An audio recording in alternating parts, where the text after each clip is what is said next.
Donc sur le soutien psychologique, nous avons étendu notre action qui était précédemment nommée le dispositif Happy Hours, qui consistait en une présence physique de psychologues qui pouvaient prodiguer quelques conseils à nos étudiants qui le demandaient physiquement en présentiel les jeudis soirs.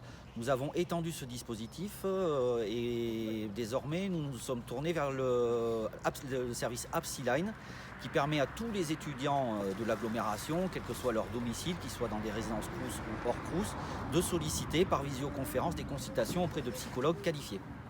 Ça a été sollicité? Ça a été sollicité, effectivement. Je dois dire que l'agglomération, que ce soit les élus au plus haut niveau ou le DGS, a bien voulu relayer l'information. Donc on a effectivement une forme de sollicitation qui est augmentée par rapport aux effectifs précédents avec les Happy Hours, mais on n'est pas dans une sursollicitation actuellement de ce dispositif.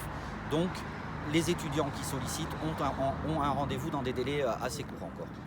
Et en cas de problème, il y a également de l'aide sociale. Alors, il y a de l'aide sociale, effectivement. Le Crous, c'est très tôt, le Crous de Bordeaux-Aquitaine, c'est très tôt muni d'e-cartes. Alors, ces e-cartes, ce sont des bons d'achat qui sont délivrés par nos assistantes sociales et qui sont activés dans la journée. Donc, il n'y a pas de virement, il n'y a pas les délais de virement. Il y a la transmission par email d'un document qui permet d'aller faire acquisition de denrées dans diverses boutiques. Voilà. Et bien sûr, c'est limité à de l'alimentaire et de l'hygiène. Voilà. Donc pas d'alcool avec ces aides-là et pas d'autres dépenses possibles. Il n'y a donc pas de cas déclarés de Covid-19, mais si ça se produisait, vous avez un dispositif qui a été imaginé. Tout à fait. On a imaginé un dispositif en lien avec le service de médecine préventive de l'université de Pau et Pays de l'Adour.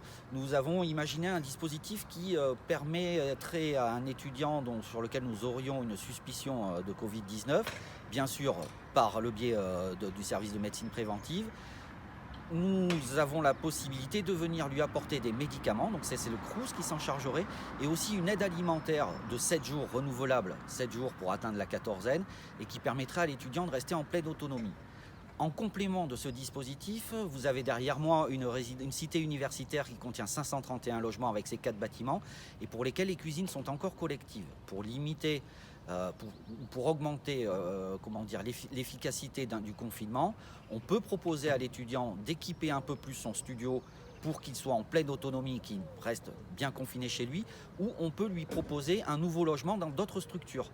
Donc on a identifié, si vous voulez, dans chacune des résidences, des logements libres permettant d'éviter un déménagement lourd pour l'étudiant, et également de se trouver dans un domicile qui permet de bien rester confiné et ne pas faire prendre de risques à ses collègues étudiants qui sont encore hébergés au Crous.